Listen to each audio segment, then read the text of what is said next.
ہم آہ بھی کرتے ہیں تو ہو جاتے ہیں بدنام، ہم آہ بھی کرتے ہیں تو ہو جاتے ہیں بدنام، وہ قتل بھی کرتے ہیں تو چرچا نہیں ہوتا۔ آج ہندوستان کے حالات کچھ اسی طرح ہے۔ وقفے وقفے سے مٹھی بھر فرقہ پرست ہندوستان کی کثیر آبادی، ہندوستان کی کثیر اقلیت مسلمانوں کے خلاف وقفے وقفے سے سازشیں رچ رہے ہیں اور وقفے وقفے سے مسلمانوں کو نقصان پہنچانے کی کوشش کی جا رہی ہے۔ ابھی حال ہی میں بامبے کا ایک کھیکڑا کہنا چاہیے اس کو، یا کاکڑا کہیے آپ، لیکن وہ اس کی عادت ہے جس طرح سے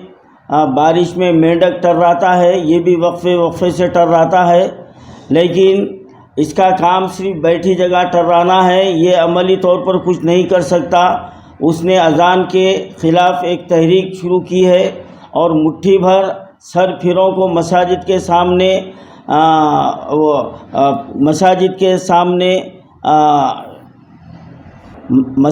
سامنے ہنومان چالیسا پڑھنے کی ہدایت دی اور لاؤڈ اسپیکر لگانے کی ہدایت دیا ہے۔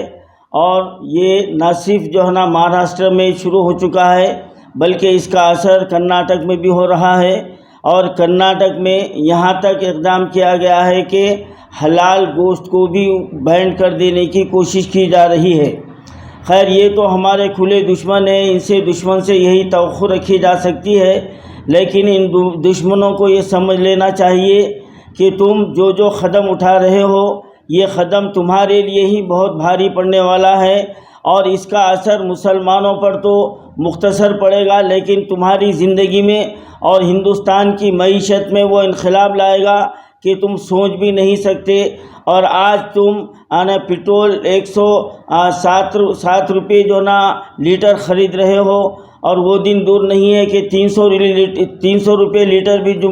پٹرول خریدنے پر مجبور ہو جاؤ گے۔ اور جب تم کو ایک ایک وقت کے کھانے کی قیمت معلوم ہوگی تو جب تم کو اندازہ ہوگا کہ ہم نے ہندوستان کی معیشت کو کس طرح تباہ کیا ہے، جو کاروبار مسلمان کر کے ہندوستان کی معیشت کو تقویت پہنچا رہے ہیں، ان کے خلاف تم نے یہ اقدامات کر کے خود اپنے پیر پر کڑھاڑی مار لی ہے۔ لیکن یہ بھی سمجھ لینا چاہیے کہ مسلمان اس بھپکیوں سے ڈرنے والے نہیں ہیں، اور اللہ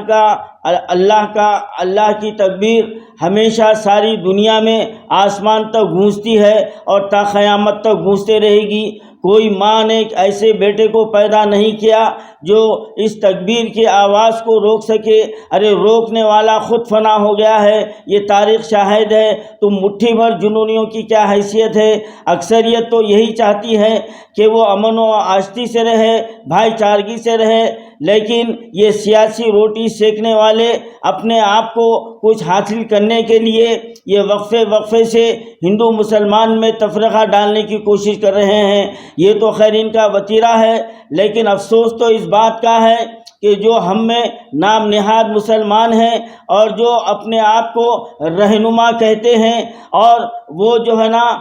اپنے آپ کو قوم و ملت کے بہت بڑے عہدے پر فائز سمجھتے ہیں، لیکن ان کا جو رویہ مسلمانوں کے تعلق سے ہے وہ ہم کو سمجھ لینا چاہیے کہ یہ مطلب پرست، یہ خود ساختہ اپنے آپ کو صوفی کہنے والے، اپنے آپ کو بارگاہوں سے